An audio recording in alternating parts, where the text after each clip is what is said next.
34 Virus on Rajasthan HC sets aside rape convictions citing failure to conduct test identification parade, asks state to properly instruct IOs.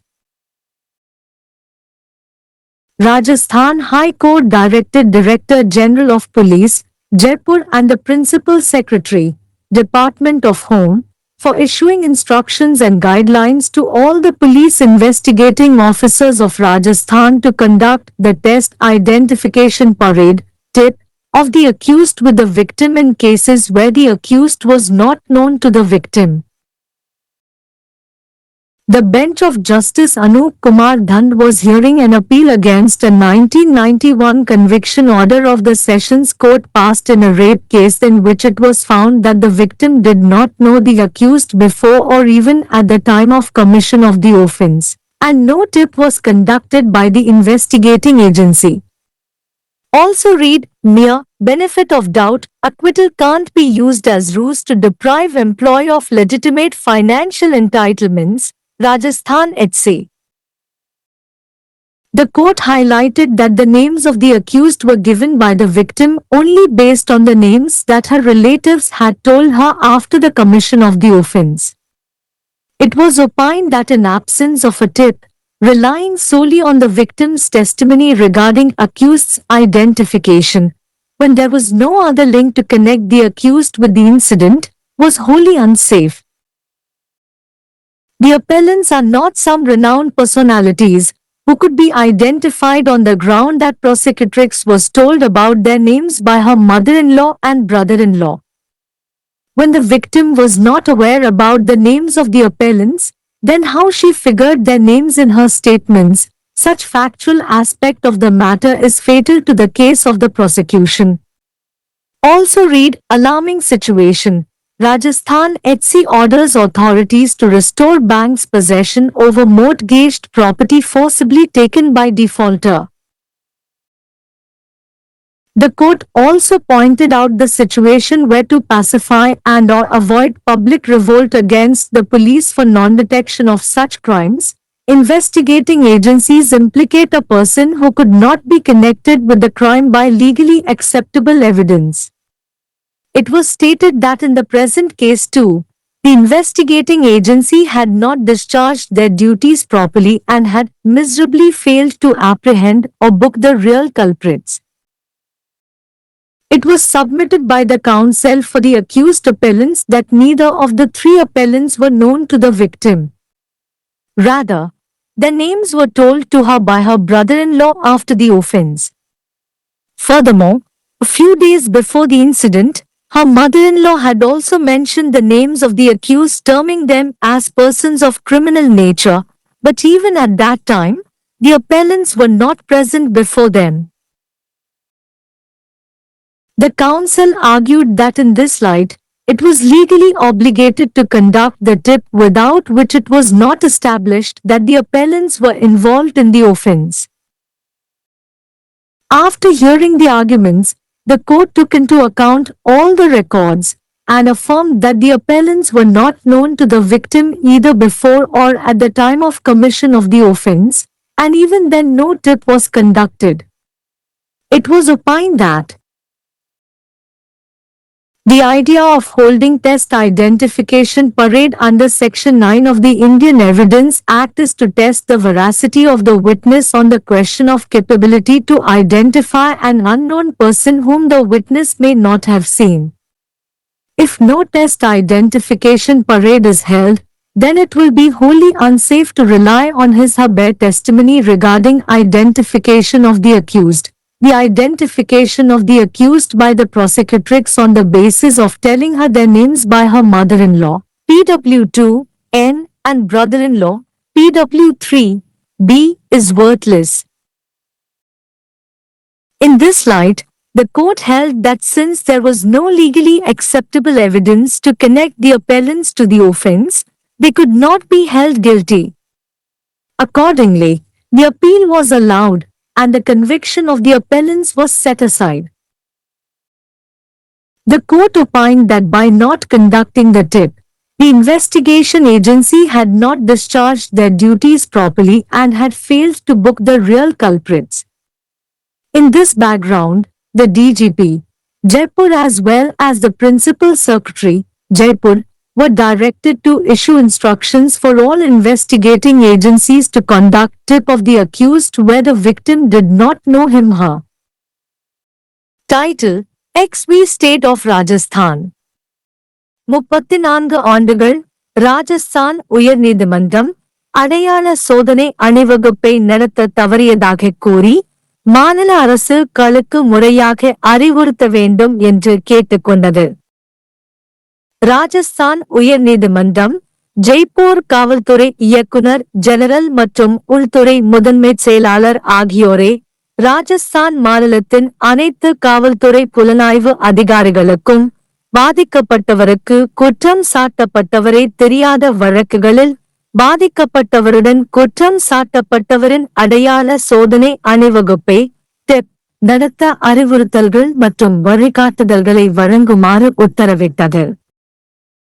1991 ஆண்டு அமர்வு நீதிமன்றம் ஒரு பாலியல் வன்கொடுமை வழக்கில் பிறப்பித்த தண்டனை உத்தரவுக்கு எதிரான மேல்முறையீட்டை நீதிபதி அனுப் குமார் தண்டின் அமர்வு விசாரித்தது. குற்றம் நிகழும் முன் அல்லது குற்றம் நிகழும் நேரத்தில் பாதிக்கப்பட்டவருக்கு குற்றம் சாட்டப்பட்டவரை தெரியாது என்றும் புலனாய்வு நிறுவனத்தால் எந்தயம் நடத்தப்படவில்லை என்றும் கண்டறியப்பட்டது. மேலும் படிக்க வெறும் சந்தேகத்தின் பலன் மட்டுமே பணியாளரின் சட்டபூர்வமான நிதி உரிமைகளை பறிக்கும் தந்திரமாக விடுதலையை பயன்படுத்த முடியாது. ராஜஸ்தான் உயர் நீதிமன்றம் குற்றம் இழைக்கப்பட்ட பிறகு அவரது உறவினர்கள் கூறிய பெயர்களின் அடிப்படையில் மட்டுமே பாதிக்கப்பட்டவரால் குற்றம் சாட்டப்பட்டவர்களின் பெயர்கள் வழங்கப்பட்டன என்பதை நீதிமன்றம் எடுத்துக்காட்டியது. ஒரு உதவிக்குறிப்பு இல்லாத நிலையில் குற்றம் சாட்டப்பட்டவரின் அடையாளம் தொடர்பாக பாதிக்கப்பட்டவரின் சாட்சியத்தை மட்டுமே நம்பியிருப்பது சம்பவத்துடன் குற்றம் சாட்டப்பட்டவரை இணைக்க வேறு எந்த தொடர்பும் இல்லாத போது முற்றிலும் பாதுகாப்பற்றது என்று கருத்து தெரிவிக்கப்பட்டது. மேல்முறையீட்டாளர்கள் சில புகழ்பெற்ற நபர்கள் அல்ல. வழக்குரைஞரிடம் அவரது மாமியார் மற்றும் மைத்துனர் தங்கள் பெயர்களை சொன்னார்கள் என்ற அடிப்படையில் அவர்களை அடையாளம் காண முடியும். மேல்முறையீட்டாளர்களின் பெயர்கள் பாதிக்கப்பட்டவருக்கு தெரியாத போது பின்னர் அவர் தனது அறிக்கைகளில் அவர்களின் பெயர்களை எவ்வாறு கண்டுபிடித்தார்? இந்த விஷயத்தின் இத்தகைய உண்மை அம்சம் வழக்கு தொடரின் வழக்கிற்கு ஆபத்தானது. மேலும் படிக்க ஆபத்தான சூழ்நிலை அடமானம் வைத்த சொத்தை கடனாளி வலுக்கட்டாயமாக பறிமுதல் செய்ததற்காக வங்கியின் உடைமையை மீட்டெடுக்க அதிகாரிகளுக்கு ராஜஸ்தான் உயர்நீதிமன்றம் உத்தரவு. அத்தகைய குற்றங்களை கண்டறியாதற்காக காவல்துறையினருக்கு எதிரான பொதுமக்கள் கிளர்ச்சியை சமாதானப்படுத்தவும் அல்லது தவிர்க்கவும் சட்டப்பூர்வமாக ஏற்றுக்கொள்ளக்கூடிய ஆதாரங்களால் குற்றத்துடன் தொடர்புபடுத்த முடியாத ஒருவரை புலனாய்வு நிறுவனங்கள் குற்றம் சாட்டுகின்றன என்றும் நீதிமன்றம் சுட்டிக்காட்டியது. தற்போதைய வழக்கிலும் புலனாய்வு நிறுவனம் தங்கள் கடமைகளை முறையாகச் செய்யவில்லை என்றும் உண்மையான குற்றவாளிகளை கைது செய்யவோ அல்லது வழக்கு பதிவு செய்யவோ பரிதாபமாக தவறிவிட்டது என்றும் கூறப்பட்டது. குற்றம் சாட்டப்பட்ட மேல்முறையீட்டாளர்களின் வழக்கறிஞர் 3 மேல்முறையீட்டாளர்களில் எவரும் பாதிக்கப்பட்டவருக்கு தெரியாது என்று சமர்ப்பித்தார். மாறாக குற்றத்திற்கு பிறகு அவர்களின் பெயர்களை அவரது மைத்துனர் அவரிடம் கூறினார். மேலும் சம்பவத்திற்கு சில நாட்களுக்கு முன்பு அவரது மாமியார் குற்றம் சாட்டப்பட்டவர்களின் பெயர்களை குறிப்பிட்டு அவர்களை குற்றவியல் இயல்புடைய நபர்கள் என்று குறிப்பிட்டார். ஆனால் அந்த நேரத்தில் கூட மேல்முறையீட்டாளர்கள் அவர்கள் முன் இல்லை. இந்த வெளிச்சத்தில் டிப் நடத்துவது சட்டப்பூர்வமாக கடமைப்பட்டுள்ளது என்றும் அது இல்லாமல் மேல்முறையீட்டாளர்கள் குற்றத்தில் ஈடுபட்டுள்ளனர் என்பது நிறுவப்படவில்லை என்றும் வழக்கறிஞர் வாதிட்டார். வாதங்களை கேட்ட பிறகு நீதிமன்றம் அனைத்து பதிவுகளையும் கணக்கில் எடுத்துக்கொண்டு குற்றம் நிகழும் முன்போ அல்லது நேரத்திலோ பாதிக்கப்பட்டவருக்கு மேல்முறையீட்டாளர்கள் தெரியாது என்றும் அப்போதும் டிப் நடத்தப்படவில்லை என்றும் உறுதிப்படுத்தியது. கருத்து தெரிவிக்கப்பட்டது. இந்திய சாட்சியச் சட்டத்தின் பிரிவு 9 இன் கீழ் சோதனை அடையாள அணிவகுப்பு நடத்துவது என்பது சாட்சி பார்த்திருக்க முடியாத ஒரு தெரியாத நபரை அடையாளம் காணும் திறன் குறித்த கேள்வியில் சாட்சியின் உண்மைத்தன்மையை சோதிப்பதாகும். சோதனை அடையாள அணிவகுப்பு நடத்தப்படாவிட்டால் குற்றம் சாட்டப்பட்டவரின் அடையாளம் குறித்து அவருடைய வெளிப்படையான சாட்சியத்தை நம்புவது முற்றிலும் பாதுகாப்பற்றதாக இருக்கும். அவரது மாமியார் PW2 N மற்றும் மைத்துனர் PW3 B ஆகியோரால் அவர்களின் பெயர்களைச் சொல்வதன் அடிப்படையில் வழக்கறிஞர் குற்றம் சாட்டப்பட்டவரை அடையாளம் காண்பது பயனற்றது. இந்த கருத்தில் மேல்முறையீட்டாளர்களை குற்றத்துடன் இணைக்க சட்டப்பூர்வமாக ஏற்றுக்கொள்ளக்கூடிய ஆதாரங்கள் இல்லாததால் அவர்களை குற்றவாளிகளாக கருத முடியாது என்று நீதிமன்றம் கூறியது. அதன்படி மேல்முறையீடு அனுமதிக்கப்பட்டது. மேலும் மேல்முறையீட்டாளர்களின் தண்டனை ரத்து செய்யப்பட்டது. விசாரணையை நடத்தாததன் மூலம் புலனாய்வு நிறுவனம் தங்கள் கடமைகளை முறையாகச் செய்யவில்லை என்றும் உண்மையான குற்றவாளிகளை பிடிக்க தவறிவிட்டது என்றும் நீதிமன்றம் கருத்து தெரிவித்தது. இந்த பின்னணியில் பாதிக்கப்பட்டவருக்கு அவரை தெரியாத இடங்களில் குற்றம் சாட்டப்பட்டவருக்கு விசாரணை நடத்த அனைத்து புலனாய்வு நிறுவனங்களுக்கும் உத்தரவு பிறப்பிக்குமாறு ஜெய்ப்பூர் டிஜிபி மற்றும் ஜெய்ப்பூர் முதன்மை செயலாளர் ஆகியோருக்கு உத்தரவிடப்பட்டது. தலைப்பு XB राजस्थान मानिलम। 34 साल बाद राजस्थान उच्च न्यायालय ने बलात्कार के मामले में दोषी ठहराए गए व्यक्ति को शिनाख्त परेड न कराने का हवाला देते हुए खारिज कर दिया। राज्य सरकार से जांच अधिकारियों को उचित निर्देश देने को कहा। राजस्थान उच्च न्यायालय ने पुलिस महानिदेशक जयपुर और गृह विभाग के प्रमुख सचिव को निर्देश दिया कि वे राजस्थान के सभी पुलिस जांच अधिकारियों को निर्देश और दिशानिर्देश जारी करें कि वे उन मामलों में आरोपी की पहचान परेड TIP पीड़िता के साथ कराएं, जहां आरोपी पीड़िता को नहीं जानता था। न्यायमूर्ति अनूप कुमार ढांड की पीठ बलात्कार के एक मामले में सत्र न्यायालय द्वारा पारित 1991 के दोषसिद्धि आदेश के खिलाफ अपील पर सुनवाई कर रही थी, जिसमें पाया गया था कि पीड़िता आरोपी को अपराध करने से पहले या अपराध के समय भी नहीं जानती थी और जांच एजेंसी द्वारा कोई पहचान परेड नहीं कराई गई थी। यह भी पढ़े केवल संदेह के लाभ के आधार पर बरी किए जाने का इस्तेमाल कर्मचारी को वैध वित्तीय अधिकारों से वंचित करने के लिए नहीं किया जा सकता। राजस्थान उच्च न्यायालय ने इस बात पर प्रकाश डाला कि पीड़िता ने आरोपियों के नाम केवल उन नामों के आधार पर बताए थे जो उसके रिश्तेदारों ने अपराध के बाद उसे बताए थे। यह माना गया कि TIP के अभाव में आरोपी की पहचान के बारे में केवल पीड़िता की गवाही पर निर्भर रहना, जब घटना से आरोपी को जोड़ने के लिए कोई अन्य लिंक नहीं था, पूरी तरह से असुरक्षित था। अपीलकर्ता कोई प्रसिद्ध व्यक्ति नहीं हैं, जिन्हें इस आधार पर पहचाना जा सकता है कि अभियोक्ता को उनकी सास और देवर ने उनके नामों के बारे में बताया था। जब पीड़िता को अपीलकर्ताओं के नामों के बारे में पता नहीं था, तो उसने अपने बयानों में उनके नाम कैसे बताए। मामले का ऐसा तथ्यात्मक पहलू अभियोजन पक्ष के मामले के लिए घातक है। यह भी पढ़े चिंताजनक स्थिति। राजस्थान उच्च न्यायालय ने अधिकारियों को आदेश दिया कि वे डिफॉल्टर द्वारा जबरन ली गई गिरवी रखी गई संपत्ति पर बैंक का कब्जा बहाल करें।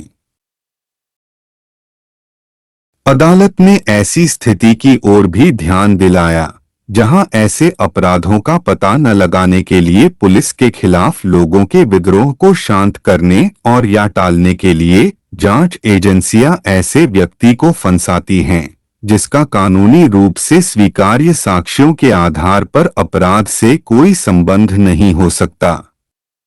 यह कहा गया कि वर्तमान मामले में भी जांच एजेंसी ने अपने कर्तव्यों का ठीक से निर्वहन नहीं किया और असली अपराधियों को पकड़ने या उन पर मुकदमा चलाने में बुरी तरह विफल रही। आरोपी अपीलकर्ताओं के वकील ने प्रस्तुत किया कि तीनों अपीलकर्ताओं में से कोई भी पीड़िता को नहीं जानता था, बल्कि अपराध के बाद उसके देवर ने उसके नाम बताए थे। इसके अलावा घटना से कुछ दिन पहले उसकी सास ने भी आरोपियों के नाम बताए थे और उन्हें आपराधिक प्रवृत्ति का व्यक्ति बताया था, लेकिन उस समय भी अपीलकर्ता उनके सामने मौजूद नहीं थे। वकील ने तर्क दिया कि इस प्रकाश में टिप आयोजित करना कानूनी रूप से बाध्य था, जिसके बिना यह स्थापित नहीं होता कि अपीलकर्ता अपराध में शामिल थे। तर्कों को सुनने के बाद न्यायालय ने सभी अभिलेखों को ध्यान में रखा और पुष्टि की कि अपीलकर्ता अपराध के समय या उससे पहले पीड़ित को नहीं जानते थे और तब भी कोई टिप आयोजित नहीं किया गया था। यह माना गया कि